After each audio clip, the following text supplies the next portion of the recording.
Well, a very good afternoon to you all. I'm Michael Taylor. I'm the Head of Regional Affairs at Manchester Metropolitan University. And I enjoy working with colleagues from the Combined Authority, the Growth Company. And I was delighted when they asked me to host this webinar, a follow-up to the webinar that was held on the 4th of June that the Mayor participated in with Mark Hughes, who we'll hear from later, and Lou Cordwell from the LEP. The purpose of today's webinar is to look into a little bit more detail about how Greater Manchester builds back better as we come out of lockdown. There's no doubt at all that the economy is going to face a number of huge shocks that have been inflicted by this terrible pandemic, and the economic effects afterwards will be felt for a very long time. But we're pleased today that we've got a great panel consisting of the Mayor, Andy Burnham, Mo Isat, the co-chair of the LEP, Councillor Elise Wilson from the leader of Stockport Council, but also a small business owner as well, and a member of the LEP and the GMCA lead on the economy, Mark Hughes from the Growth Company, and I'll be in the chair. I want it to be conversational. We're going to be inviting questions from those of you, the hundreds of you who've logged in today. But first of all, I want to welcome Andy Burnham, our Mayor of Greater Manchester, just to give us some idea about where Build Back Better has come from, where it's going, and what the main immediate strategic priorities are for the city region. And before I do as well, can I just thank everyone for their patience in a little bit of a late start today while we wrestle with the technology, but also with the rescheduled time that many of you will have put time in your diaries this morning. But we did that to accommodate Andy, who was working with the government today on a new announcement on the rail, which I'm sure he can tell us a little bit about as well. But over to you, Andy. Thanks very much, Michael. I'll try and set a good tone and kind of be to the point, and so we get into people's contributions. So Build Back Better, where's it come from?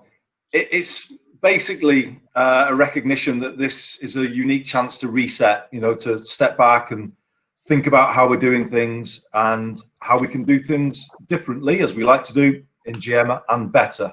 So that's where this grew from. And I think it's beginning to take some shape, as I'm going to come on to explain in a second. What I want to say at the beginning, Michael, is in two phases. Firstly, we've got to kind of think of the living with COVID phase. This is going to be where we're kind of got the virus amongst us. We haven't got a vaccine. We need to think of that phase, I think, as distinct from recovery in the full phase, because then that will be different. So let me start with the kind of, let's say, the next year, which will be a living with COVID phase.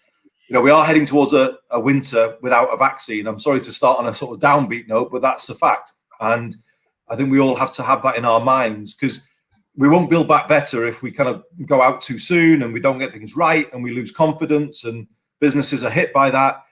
I am working every day, I can assure everybody on this webinar, to avoid a local lockdown in Greater Manchester. Now, I can't guarantee that I can do that, but I can assure you all I'm working really hard to do that, because I think building confidence in what we're doing and building that safety first culture brings the business confidence, it brings the customers back to the high street, to the city centre, and obviously that's what we want.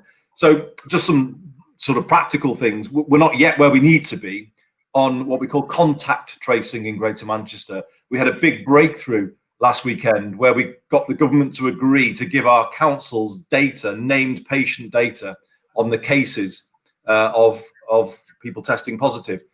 Nationally, the system the government set up is only tracing about half of people in GM. So we need to pick up the pieces, if you like, around that. And that's part of building back better. We've got to have a grip on this virus, because if we can say to all of you as businesses, look, we can chase this virus down quickly, therefore you can reopen safely. So this is a big part of what we're trying to do at the moment. The second gap in our defences, I mean, this is still a gap in our defences, by the way, because we're not doing that stuff properly yet. There is also the issue of, are people supported to self-isolate? We're hearing that a lot of people aren't following or contacting the test and trace service, particularly in our poorest communities. And I think this is linked to the fact that some people know they won't be paid if they try and self-isolate for 2 weeks. Yeah. So again, I'm saying to the government, we've got to get to a system here where if an employee of any company gets a message from the test and trace system, we come up with a a way in which they can self-isolate, do the right thing, do what the government's asking them to do, and not suffer a massive financial detriment. Because if we don't have that in place, people will stay at work with the virus, and that's not going to help anybody. So we're making these arguments as Greater Manchester, and this is part of kind of setting us up for this living with COVID phase. But there are other things, Michael, we're doing as well, just to sort of touch briefly. We're going to be running a Back to the City event soon. You know, once the government advice changes away from work from home if you can, to more, you know, go back to the office if you want to. We want to send out the message, Elise, Sir Richard Lees and I, to say, look, we want you to come back to the city centre. You know, don't just kind of abandon the office for the foreseeable future. There's businesses in the city centre that depend upon you bringing employees back, but also the vibrancy of the city centre matters. So I'll be putting out a template soon for the return of my staff to the Greater Manchester Combined Authority to kind of set that message from the front. And we're thinking about bringing a third of people back in August, September. And we're going to set out how we're going to do that, staggering the start and end time to the working day so that we manage the capacity on public transport. But that is a very practical way in which we're going to sort of be building back. We will be making the arguments around extended access to furlough for the sectors that are going to continue to be hard hit. I'm thinking of events and culture and music, those sectors, hospitality, and of course aviation, that's going to continue to be hit. Mark, you'll hear from Mark Hughes, will talk about the Employ GM scheme that we're doing. So we're putting in place some building blocks here to help people through this phase. Michael, if I just say a bit more then about the kind of bigger picture, the building yes, back. Yes, please do, Andy. Proper. I'll try and keep it short. You asked me what's GM's approach to this. Well, in a nutshell, I would say it's about accelerating our ambitions, not giving up on them, i.e., going faster now on that path towards a zero carbon Greater Manchester by 2038, going faster on a London-style public transport system for Greater Manchester, accelerating our ambitions around digital, a green economy. That is our thinking, and to put some substance behind that, the leaders this week agreed to go out to a consultation in the autumn on the clean air zone for Greater Manchester. I can say more about that if people are interested, but we are now moving ahead quickly with a 10-borough clean air zone, but also the Greater Manchester Spatial Framework. Everyone's kind of sick to death, if you like, of hearing that one rumbling on. I think the time is now to grip the nettle on it and say, look, we need this plan in place. If we wait for the effects of COVID to kind of get the evidence base on the housing market and employment, we'll wait forever. And I think it's very risky to go into this period without any clear plan for economic development in Greater Manchester. But also it would be put our green belt at risk if we go forward without a plan in place. So GM has taken two big decisions this week to move ahead with those two consultations in the autumn. The idea is we're giving clarity about where we're going, clarity about where we want to take forward strategic development. We have got some funding under the Brownfield Fund from the government and the Shovel Ready Fund. I was with the Transport Secretary this morning, who made a very welcome announcement about more money for TransPennine upgrade, as well as establishing a Northern Transport Acceleration Council. To hear the words Northern Transport and acceleration in the same sentence is something obviously that I've got to support. I did give him some support today, but I've made it clear to the Transport Secretary that I want, as my top priority, a London-style public transport system in Greater Manchester. And I see this as the ideal moment to accelerate that ambition. So honestly, Michael, there's so much more I could say. I won't say any more because we'd rather get into a discussion. Yeah. But I think people that need to have in their head the living with COVID phase and then the full building back better phase. What we've got to try and do is kind of lay a few foundations in this first phase so that we can really come out of it firing on all cylinders. I'll leave it there. Lovely. Thank you very much indeed, Andy. Mo, could I turn to you now to give us an indication about what the work of the local enterprise partnership is in driving the economic strategy for GM and building off some of the strategic points that Andy's made about what Build Back Better is and how businesses can take on board those messages in the decisions that they're making in this really critical phase we're going to be going into. Thanks, Michael. I think for myself and Lou, taking over the chair just as COVID hit us was quite a baptism of fire in as such, and it's been a exhilarating 4 months in the sense that, like Andy has said, we've been non-stop in first and foremost, supporting our businesses across GM, manage and handle this sort of unprecedented situation. And Mark will update on some of the fantastic work that the growth company have done, and the rest of the CA and the LEP in terms of supporting, our companies to survive. And we're still in that phase. There's no doubt about it, that we have a lot of our businesses, and coming in the next few months when furlough comes to an end, there's a huge challenge to ensure that we have businesses that are teetering on the edge, and we have to look to try and find ways to support them, and particularly supporting those businesses and their employees. And something that we've been, working hard on is to be able to support as many of the employees in GM as we can, and as Andy has said, with Employ GM and other initiatives and funding that we're redeploying to try and support that. From a strategic LEP point of view, our view has always been from as we were in recovery, on the future and the opportunity. We are well served in Greater Manchester because, over the last few years, we've done a lot of work about establishing ourselves as leaders for UK PLC in some of our strategic areas, and we have our local industrial strategy. Now, one thing that COVID has actually validated is how relevant the local industrial strategy is, whether it be a greater, greener GM, a healthier GM, a smarter GM, a more connected and smarter GM. All of these things are more in the spotlight than ever before. And for us, it's about now propositioning to government to ensure that we can maximize and optimize our capability through that inward investment, and to be able to say and articulate our vision to government, to be able to, one, help UK be leaders and be leaders in smart technology, in cyber, in the green economy, in health innovation, which we're already showing some world-leading innovation in. And to be able to then bring that in and be leaders in that for the UK. But at the same time, we address the levelling up agenda. So they both go hand in hand, that we deliver leadership, but we also ensure that the inequalities that have become more exposed than ever before, that we are the people that we can address. We can address that because of the structures, the infrastructure, the collaboration, the construct that we have within Greater Manchester, and that we can achieve that. So from a LEP point of view, that's our focus right now, that we are looking at, living with COVID. And as Andy has said, how do we support our businesses to come back safely? How can those companies safeguard their employees? The young, how do we support our young? The 18 to 30-year-olds that are all so vulnerable. Already the stats are saying that the claimant figures on the 18 to 24-year-olds have gone up by 120%.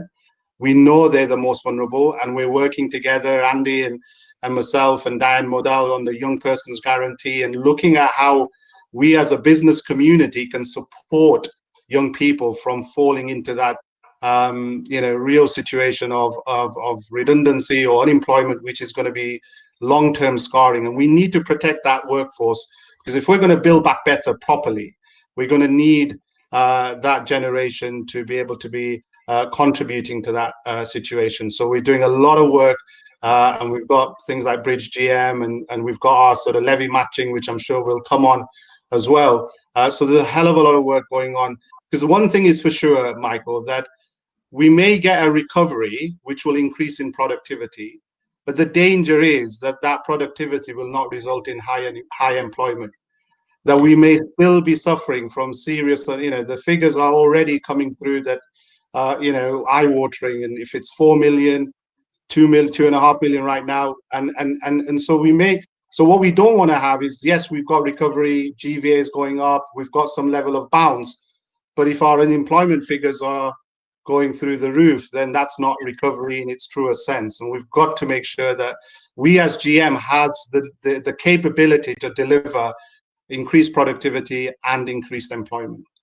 Lovely. Thank you very much, Mo. That's a great intro. And can I just thank everybody who's logged in today, that the questions are coming in thick and fast. Please direct your questions to all of the members of the panel, once you've had a chance to hear where their own areas of expertise lay and where their own priorities are, you might want to direct your questions specifically to an individual member of the panel rather than be spreading it all out across all four of them. Councillor Wilson, thank you very much. I'm glad we've got you back. So, Elise, you're not only the leader of Stockport Council, the GM lead on the economy, you're also a small business owner in your own right. There's a lot to go on there. And it's important, isn't it, as Mo was saying, and Andy, that yes, we've got to build back, but also build back safely. And make sure that as we emerge out of this, that it's done in a safe and measured way. So, where's your priority? Yeah, definitely. I think for me, what we've seen is a massive shock to the confidence, and confidence to go back to work, confidence to reopen your business, confidence to have your employees back in work, and understanding how that happens. And I think the key, one of the big key to unlocking that confidence and building more confidence is going to be around safety, and how do we help everybody feel safe and secure, and feel safe about going back to work, about feeling safe about asking your employees back in work, and everything kind of around that. So there's a lot of work going into supporting businesses on that, and I'm sure Michael touch on a lot of the work the Growth Company are doing, because they have, you know, a ream of support available to businesses thinking, right, well, how do I reopen? How do I get people back into work? And how can I do that and keep everybody safe? So I know that there's much available there. But on top of that, it's that wider message to people around feeling safe to come out. You know, there's people that have been locked up for weeks and they've not actually been out of the house. So it's really daunting for the idea of them going back, or maybe they've got pre-existing conditions, or you're an employer and you're thinking, I don't even know where to begin on this. And so we need to encourage that safety. And part of that is getting clear messages around what are the guidelines, how can you keep yourself safe, what do you need to do, when should you be wearing face coverings, you know, how often should you be washing your hands? These are key things that are going to help make people feel safer. We're doing quite a bit of work about getting that right messaging out, both in terms of the public health message, but also about Manchester, Greater Manchester, and all the boroughs here doing safely reopening and safely kind of getting back to a normal way of life. We've got a city region piece of work called Find Your Space, a marketing campaign about being finding your space in Greater Manchester, and what that means, both in terms of creating space between you and the individual near you, but also you're still home. This is still your home. This is still where we are. We're still here and we're still open for business. Also the Safe GM, and about how actually public transport, how can we be safe on public transport? And hopefully many of you will have seen a lot of that messaging coming out on supporting people and being safe to get around. And then the public health Together GM, and about how we together can look after each other. So there's quite a bit of work that we're producing in that space, but fundamentally it's about teamwork, and it's about how we work together and really hear from business and business people, what are your issues and what do you need us to pick up, and where can we support you, but also I was working with you and saying, right, well, have you tried this? Have you done that? How do we work together? A lot of that work, and hopefully will evolve within the Good Employment Charter. So Greater Manchester's Good Employment Charter, and for those businesses and those people who have not looked at that yet, I'd really encourage you to have a look there, because it's a great opportunity to really build back better, be better parts of your community. Many businesses have stepped up in this crisis, and they felt like suddenly you're part of a wider community, and you're part of all of this other stuff that's going on, your supply chains and your customers, and where you're based, and how do we build on that? How do you keep being part of that community? And the Good Employment Charter is a real route into doing that, but creating that confidence. So for me, it's about confidence creating, about building confidence, about for people to feel that actually they can go back to work, and we can open up for business. Lovely, thank you very much. And let's fingers crossed that your internet connection to Stockport is as robust as it can be through the course of this. Unfortunately, my children are using most of Stockport's bandwidth on their various devices at the moment. Anyway, I've told them to switch off for the duration, so we should be okay. Finally, I'd like to ask Mark Hughes to speak about what the Growth Company can do, what specific programs you've got, and what you can offer to local businesses. Mark. Okay, thanks, Michael. Yeah, it's been busy through this period, probably about 5 times our normal level of activity. I think the main message to get across to people today is we're here to help, and whether that's just looking at our website or actually speaking to the 80-odd advisors we have in the Growth Hub. And that could be helping with planning and cash flow planning, which is clearly one of the key issues at the moment, or it could be working with companies around how to return furlough workers back to work. There's a lot of re-engagement and kind of re-socializing work that may need to be done there. So it really is listening to companies' individual circumstances and trying to support them. I mean, probably the vast majority of companies in GM are probably already in receipt of some form of financial support, whether it's through CBILS or bounce back loan or furlough or the self-employment scheme or what have you, which is all great. Although, we have to add that many of those schemes will be phasing out come the autumn period. So it's important that businesses start thinking about how do they survive and indeed thrive once that form of financial assistance has gone away.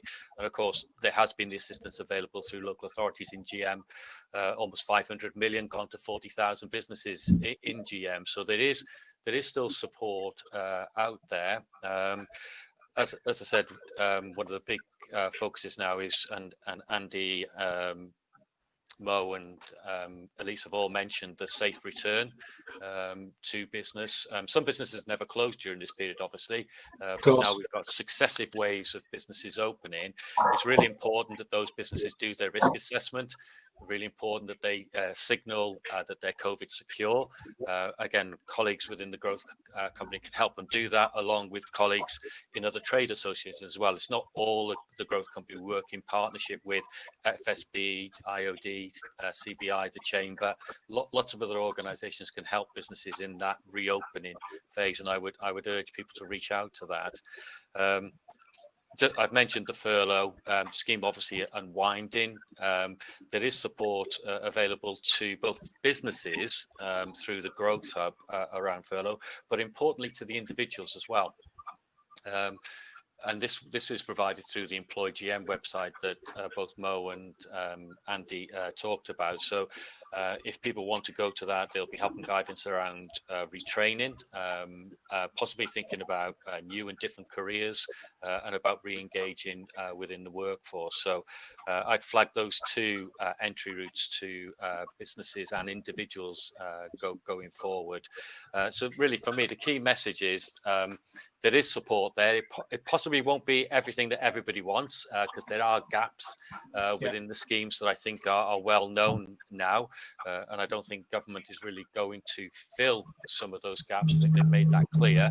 So we have to find ways around that going forward. But I think possibly also just to finish on a positive point, during the whole of this COVID period, we have seen great innovation by businesses, whether that's introducing new products, new processes. A lot of businesses have gone down the digital route. A lot of businesses have increased productivity during this period, which are all good ingredients to say that we can get through this period and we can build back better. Lovely. Thank you very much, Mark. Thanks, all of you. We've had some great questions come in. Andy, I'm going to direct the first one to you. Selina Hanley would like to know a little bit more about the Clean Air Zone. Right. Thanks, Selina. So this is something we have to do. It's not necessarily a GM kind of discretionary policy. The government is requiring us to make sure the air across GM is legal. The proposal is that we'll go out to consultation later this year. It will be a 10-borough-wide clean air zone, the largest in the country. It will affect HGVs, LGVs, vans, buses and taxis, so not private cars, because they are largely not the biggest source of the problem. The proposal is that this would come in from 2022. And it's not revenue raising. It's really important for me to stress this, Michael. You know, the aim is that we don't make any money here, because once people have switched their vehicles and the vehicles are compliant, it doesn't raise any money. It's only if the vehicle's not compliant that that a charge is paid. So I'm really conscious that it's hard to do this coming out of a crisis like this. So I'm making a very big pitch to the government at the moment to say, look, we need help here to encourage small businesses, not encourage, assist them to change vans and to encourage taxi drivers and others to change their vehicles. And we've got some of the money we need, but not all of it at the moment.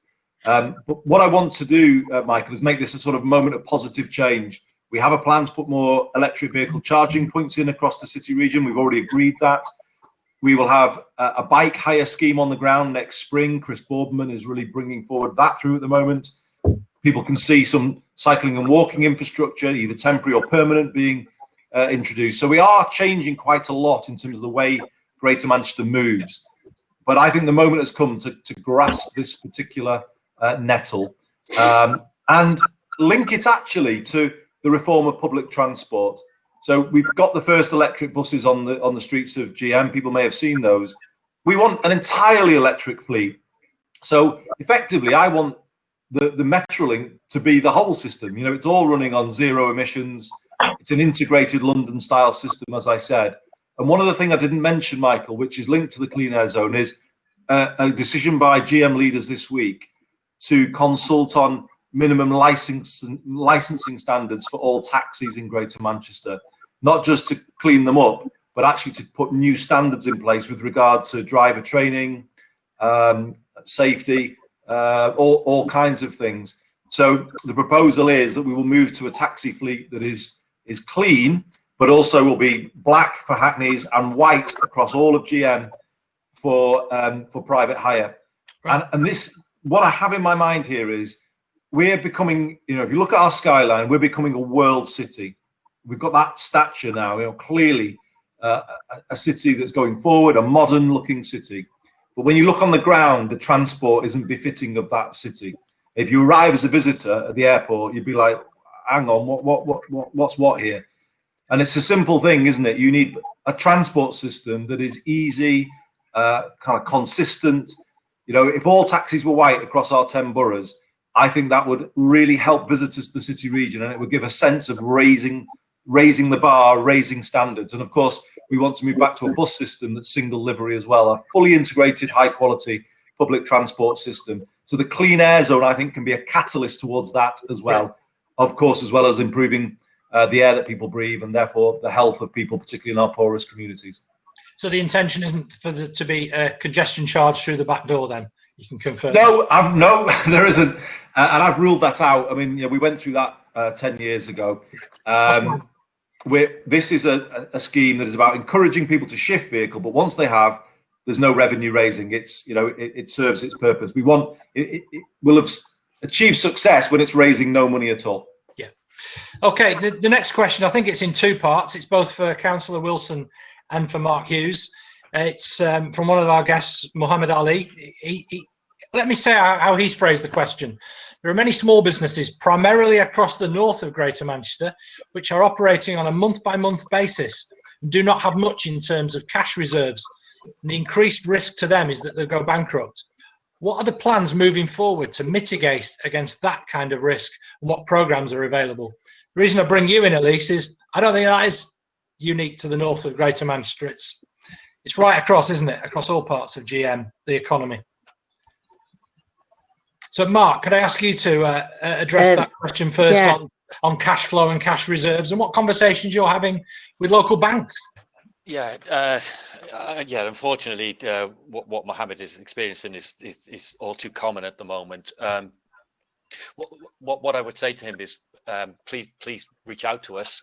Let's have an individual conversation with one of our advisors about his particular situation, because every situation, although there's a common theme, every situation is different and driven by the particular business dynamics, as it were. So, because we have a dedicated access to finance, cash flow management service within the Growth Hub. We can have that conversation. Can't promise a silver bullet, but we can certainly promise, somebody dedicated to understand the dynamics around it. There are. In some ways, there are so many different ways of managing the cash flow.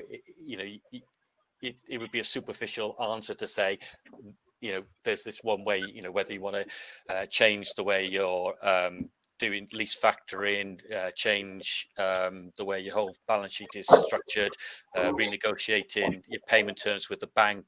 I don't know what the customer base of Mohammed's is and how that can be enticed around payments. So there's a whole range of ways, plus obviously making sure that his business and other businesses are sensibly using the different loan vehicles that are available at the moment, because it's about being sensible with those. The bounce back loans are very easy to access, but clearly need to do that responsibly in terms of being able to furnish that debt repayment over a period of time. So very common, although our own survey work actually shows that the cash flow issue is easing up a little bit, but I think that's as a result of the government's programs. And again, my concern is when these programs switch off, do those cash flow programs come back? Okay. But just to finish, like I said, please engage with the Growth Hub, Mohammed, and we'll see if we can help you individually. Great. I hope that answers your question, Mohammed. That's good. Elise, is there anything you'd like to add on to what Mark said? No, go and speak to Mark and the people with him. But I would say, because then you can get something specific for you. But generally, small businesses, it's really hard because often there's just you and one other person, and you're not an expert on everything. You're doing a business that you enjoy doing, and you're making big efforts in that, and you might know your business really well, or that one thing that you do, but you don't necessarily know about HR or the risk assessments or finance or whatever other elements. And what you've hit on there is uncertainty of the future, and it's kind of what I meant when I was talking about confidence. And I suppose what we need to see is a move forward from government. So they put this package in place, and they've done stuff, the loans and the furlough, and they have done stuff. But what's going to happen next? And I think the sooner the government can put some clarity around what's going to happen next, what their budget announcements are going to be in the autumn, and what that's going to mean for us all, then the better. And I think one of the difficulties we've all had is understanding the details of some of the announcements and getting the guidelines and really being able to get that, because like in my industry, I am not a HR expert or I am not a finance expert, so they can make tax announcements, the government, as the left, right and centre, means nothing to me until I've got some advice off somebody. Actually, what does that mean? And when there's only a handful of you working somewhere, you don't have a department that does XYZ thing. And so I would definitely say, and this is where the difference that local government comes in, and what we've been able to do in Greater Manchester is have organisations like the Growth Company and the work that the Growth Hub does, and really be able to be there to help you decipher that information, because all too often it means it's like looking at a brick wall, and it's just words. And it's fair to say as well that Greater Manchester is blessed with a huge range of talent in all sorts of different business services as well, and we should encourage our businesses to use those services as well. Yep. My next question, it's for you, Mo, so if you could ready yourself. It's a good question about what people in the BAME community can play in how they can contribute to the strategy for building back better. And it's come from Marilyn Comrie. Thanks, Michael, and thanks, Marlon, for the question. Just to just pick up on the business construct.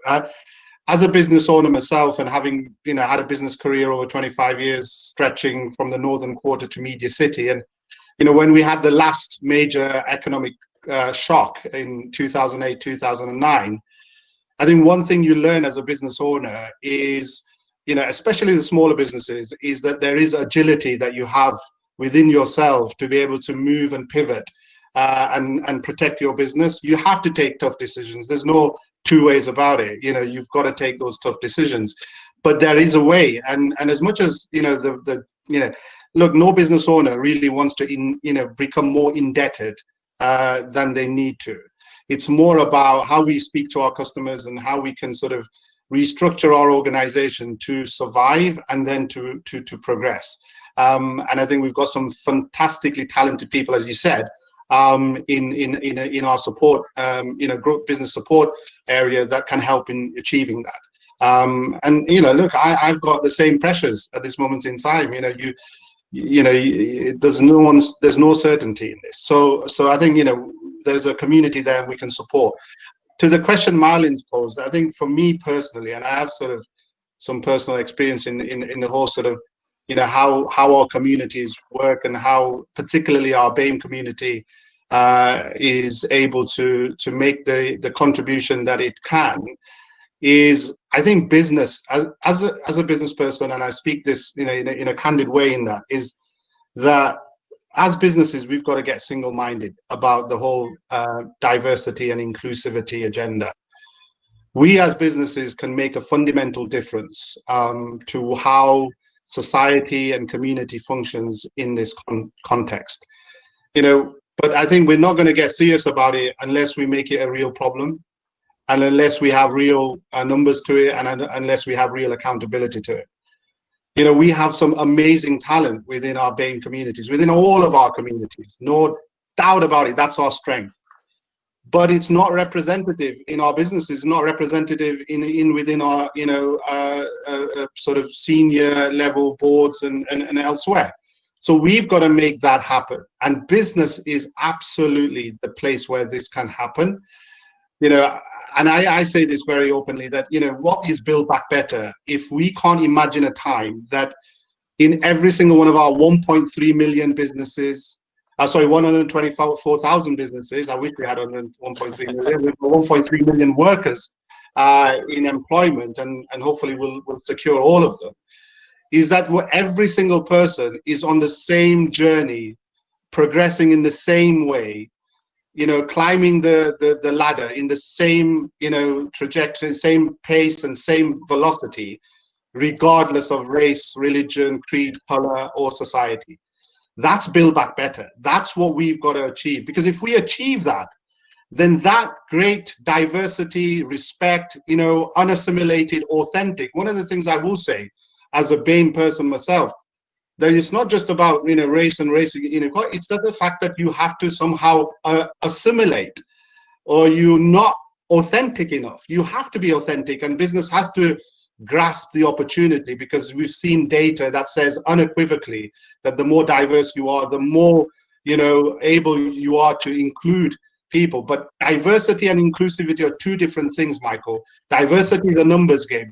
Inclusivity is nurturing a different environment, and that's what we have to achieve. That's when every single part of our community will make a difference. So I say openly, as our LEP will lead on this, that we and look, the data says that if 30% of a minority has got presence within a business or influence, then their voice will be heard. That's what should happen, because that's accountability. Mo, thank you so much for that. Andy, can I just get you to just say very briefly where this has moved onto your list of priorities, particularly in the last few months, in the light of Black Lives Matter really raising this agenda to all of us, that we've had to think a lot more about our own privilege? It's fantastic to listen to Mo actually just speaking with the passion that he did. And first thing I would just say is, people might see this as a sort of tick box, sort of political correctness agenda. We've got to make it a business agenda, because there's a business case for diverse organizations, isn't there? Why have GCHQ come to city centre Manchester, because they can kind of tap into all walks of life, all perspectives, a workforce that reflects society, because in their business intelligence, that's what they need. But it's true of every business, isn't it? If you have got all perspectives within your workforce, you'll be more in touch with your customers, obviously, if you're reflecting all society. So we've got to make the argument about the kind of business case for diverse organizations. And GM is so well placed to make that. It's at the top of my agenda, Michael, because I mean, it was anyway, we were thinking about, well, what more can we do to sort of put the meaning behind what we say, that we're proud of our kind of tradition as a city of equality and diversity. But the truth is, there's been a bit of a gap between those words and the reality, I think, as Mo was describing. And I think, Black Lives Matter was a moment for us, more than a moment, as everyone has said, kind of a moment when we all just said, what more must we do to sort of give real meaning? So with the leaders, we didn't just issue a statement that was about, oh, yes, gestures. And I actually said to the leaders, and they all agreed, we need actions here. And so we fast-tracked the development of a race equality panel in Greater Manchester with the leaders' support. We're bringing forward a quarterly race equality and policing report, just to bring the transparency that some people feel rightly is lacking. But on this specific question about, people's life chances, I think if we look around Greater Manchester, I think it's impossible not to recognise that the Black community in particular is hugely underrepresented in private and public life, private sector and public sector life in Greater Manchester. So I am in discussions with Operation Black Vote about how we might do something really practical about that, a leadership programme, such of the kind they run in West Midlands and London. So the time has come, I think, to sort of, we do a lot of the talk, but I think we need to sort of create those ladders for people from all of our communities into these amazing diverse industries that we have in Greater Manchester. And we've got to recognise where some are not feeling that those doors are open at the moment. So it's actually a very serious piece of work, Michael, on a number of levels that we've got underway here. And there's nothing sort of lip service or token about it. We need real change, and I think that's the message of Black Lives Matter, isn't it? Real change, and real change now. It is indeed. Andy, don't put yourself on mute. We've got a next question. We're going to change tack ever so slightly onto the city centre economy. Are you worried that businesses, especially buildings, are going to be empty in Manchester city centre on a long-term basis? How will this impact on the wider GM economy? Hopefully not. But what if there's a second wave? And what advanced preparations do you have to support businesses in the event of that dreadful scenario? So I am a little worried about the city centre, Michael, and I'll come on to that. But on that question of a second wave, I mean, I'm not as optimistic, I have to say, as the Prime Minister that we'll all be back to normal at Christmas. I hope so, but I don't think you can kind of bet anything on that. So I go back to what I said at the start. I want to have in Greater Manchester the best contact tracing system in the country. And that is why we made this massive argument to the government about named patient data, so that we can chase this virus down on the ground, and also then support people to isolate. Currently, the financial help isn't there to do that. That's why I'm making such a big play of those things, because the confidence that Elise so rightly and sort of quite powerfully spoke about, the business confidence will come from that building block, that we've got the tools in place to do the job in all 10 boroughs to stop the spread of this virus. Leicester were not in that position, and I don't want to be in that. I'm not going to be sort of on the back foot here. I want to be on the front foot. The confidence comes from that. But more broadly, I am worried about the city centre, and I am kind of particularly worried when I hear some organisations saying, you know what, we're not making any sort of plans to return to the city this year, and we'll see about next year. And I am going to ask them. We're going to hold a return to the city event with Elise and Sir Richard Lees, and our appeal will be, please plan to bring some people back, not everybody. But like Greater Manchester Combined Authority, we're planning to bring a third back. So why not think about something similar? Just start to bring people back into the city. Just because it will be good for your own organisations. Pure home working is not a great thing, I don't think. So mix it up a bit, but also bring people back to support the city centre businesses. I do want to talk to the property industry as well in GM about if there is going to be overcapacity. Can we not do something around startup space? Kind of experiment with some of that space make it available to young entrepreneurs, people wanting to start up businesses, co-working space. So there's things that we can do about that. But I do think it's a common endeavour, Michael, to support the kind of the city coming back to life. And I am actually going to ask for people to make a commitment to that. And as Elise said, if we've got the arrangements in place with contact tracing and on the public transport system, we can build that confidence then for people to come with us on that journey. Lovely, thank you very much, Andy. Elise, could I just come to you as a subset of that question? It hasn't been submitted from anyone. This is partly my interpretation of both the question from Kareem and John Jones as well. But how does all that play out with town centres, of which we've got, probably about 20 of them across Greater Manchester, including the district centres in places like Stockport, but right across GM, the places like Ashton Town Centre and Romiley and places like that. They could have a bit of a renaissance with more people operating and working from home and operating in their own area a bit more. How's that factoring into your thinking? Yeah, you're right. It can. Now, for me, however, Greater Manchester is a city region. It needs a city and it needs a region, and you don't get one without the other. So I agree with Andy that there is a real need that our city centre remains a vibrant city centre that brings all the amazing things that a city centre brings. But you're also right that there is an opportunity for regions and for the towns in the city region to flourish, and I think that the hope is that the original plan pre-COVID was audacious in its ambition. Okay, we had a big plans as a city region. We did a lot of work getting it, understanding what was right for us, and then we had an industrial strategy, and we've got that vision of where we want to go and where we think how we're going to make it happen, and we're underpinning it with our Greater Manchester Spatial Framework and with the other pieces of work that we've got going on. And we're still full throttle on this. We're still going forward on that because we still know that that's the right thing to do. But this is all predicated that all the corners of the city region feel it. So our town centres, there is a real opportunity to make a big difference. And Stockport, because I'm the leader, so I can speak more confidently on Stockport, let's say. But Stockport, with its Mayoral Development Corporation, a teamwork effort, thanks to Andy, thanks to our council, thanks to the government, thanks to Homes England, thanks to all of these people working together to really create a platform to change our town centre and creating a blueprint. There is nowhere else in this country that has the Mayoral Development Corporation we have in Stockport, and we can really factor and flex the difference and make a difference, not just to change the town centre, but to deliver on our carbon neutral ambitions, to really force a new way of thinking that means that actually, as we get older, how do we want to live? What do we want in an urban town centre area?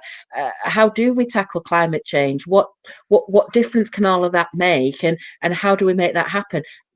We're doing it, and we're doing it in Greater Manchester, and this is Stockport, but when you can go and visit the other boroughs across Greater Manchester, and you'll see ambitious plans there as well. And I would say it's about getting it right across the board, and we are on a journey. We do need people to leave their homes, not all at once necessarily, but as Andy said, maybe there's a way of making a gradual thing, of bringing certain people in at different times, but we do need to be getting out and being back and participating in what's going on. So build back better bit by bit. Michael, do you mind if I just say a little bit to support Elise? She's shown fantastic leadership for her own town, with the vision for Town Centre West in Stockport. But I just wanted to say to any property industry colleagues on the call, the same is available to every other main or secondary town in every borough in Greater Manchester. We want the industry now to also do its own rethinking and building back better. There's better ways of building the new homes that Greater Manchester needs, and some of that is about rethinking our town centres. This is a moment to to do that. We've just got £80 million from the government, brownfield funding. So there is money there. We've got public transport plans, as you know, but we're looking for private sector partners to want to come to us and say, look, you know what, we believe in Stalybridge, or we can see potential in Stretford or Lee or Farmworth, wherever it might be. This is a moment definitely to do that. And I'm ready to create mayoral development corporations in every borough that wants one to really kickstart this kind of town centre regeneration. Because I think some people may not go back to the city, let's be honest. They would want a more digitally connected, modern, vibrant town. And I can see this as being an era where we might actually put some real meaning behind that town centre agenda. So, we need your help with that, basically, is the message. But we're ready. We've got some of the means at our disposal to rethink our proud towns across GM, and this is the moment to do it. Fantastic. Thank you both. Probably only got time for one more question, but it's an important one. On the apprenticeship levy, it's a good question for Mark Hughes. Most businesses that people speak to aren't able to utilise more than half of their apprenticeship levy. So huge sums are just coming straight out of their coffers, straight into the treasury, and none of that therefore gets spent locally. What could we do to utilise a percentage of that levy to enable businesses locally to take on apprenticeships? Part of the question could be, come and speak to the apprenticeships team at Manchester Metropolitan University, who've displayed what they're capable of. But that's only for level 6 and upwards. There's a huge opportunity to help our workforce for young people. There's a big ask with apprenticeships. People bandy it around like it's an easy thing to do. There is an expectation on the part of employers to give a lot to train a young person, to give them the skills they need. But Mark, how can you help businesses get on that apprenticeships path? Yeah, well, just on the very specific question, which by the inference may be that the person has some unspent levy. Yeah. In GM, we have a levy matching service. So basically for companies who have unspent levy, they can effectively donate that levy budget to an SME in Greater Manchester, who can then use that to take on an apprentice. So in a sense, we have the answer to that question, that narrow question available, and again can get in touch via the Growth Hub or the levy matching service directly, as it were. I think your broader point, and again it goes back to the youth pledge that was mentioned earlier, and Mo has mentioned it again around, at this moment in time, and again really at this time, we've got a lot of young people coming onto the labour market. There's going to be a huge need for employers to try and do the right thing. It's a challenge at the moment, but young people do bring lots of skills, a lot of innovation, lot of new ways of thinking to businesses. Just think how your business could be digitally enhanced if you've got the social media talents of a young person. I've been a little bit stereotypical there, but you see the way. Yeah. So there are, again, teams available to talk to businesses through the practicalities of taking on an apprenticeship. And there are many, as you say, colleges, universities, independent training providers who can provide that wraparound support to the individuals going on apprenticeship. So please do get in contact with the levy matching service. Lovely. That was a question from Ian Turner. So Ian, if you're still on the call, Mark Hughes has made a very generous offer to provide you with some good advice on that. Andy, the last question before we have to wrap up in a moment was the issue on the hospitality sector in the region. I did detect the invisible hand of the mayor in rescuing Gorilla and the Deaf Institute. But it's important, isn't it, to show leadership at times like this, that we protect the assets that we've got that are at risk. Oh, definitely, Michael. It was a bit invisible, so I was involved, but it was the visible hand of Sasha Lord. I think I should be praising more. Sasha is our nighttime economy advisor. But this infrastructure that we have in the cultural sector is absolutely critical to not just Manchester City Centre, to Greater Manchester as a whole. And we were one of the voices that led the government to announce that package. So we see this as crucial. I personally can't see how we can protect our cultural and creative infrastructure without extended access to the furlough scheme. So I'm afraid I'm going to have to keep making that argument to the government. But also, if I look at a sector like aviation, how's aviation going to cope if we just fall off that cliff edge in October? So I think there's going to have to be further representations made. if you lose this infrastructure now, particularly in the kind of city centre, the venues that kind of bring the visitors in and support the visitor economy, we will be so much the poorer later down the line. So we're working, and I'm so lucky to have a leasing position, and Mo and Lou, you know, there is a sort of generation of people here that kind of, you know, we've all kind of grown to love, you know, we grew up with these things in the city centre, and we love them, and you know, we're going to really sort of work hard to support all of this as we move forward. But it's going to be tough, but you know, we're better placed than pretty much anywhere to face this challenge. Well, we've reached 4:30. Andy, I know you've got other things to do. I'm sure all of us have. I want to thank you all. I'd like to thank everybody who's logged in to want to contribute to doing what I think we're all committed to doing, both the university that I work for, all the organisations that you represent, is we all want to play our part in building back better for Greater Manchester. There's a whole load of resources there. We will be making this video and all the slide presentations and all the links available. And I hope at some point to be able to have a burger and a glass of beer or lemonade with all of you in Gorilla or somewhere else close to the centre of Manchester where we all work, or at least, or even down at Stockport Produce Hall, Elise. Great. Thank you all. Thanks, Michael. Thanks, everybody. Thank you.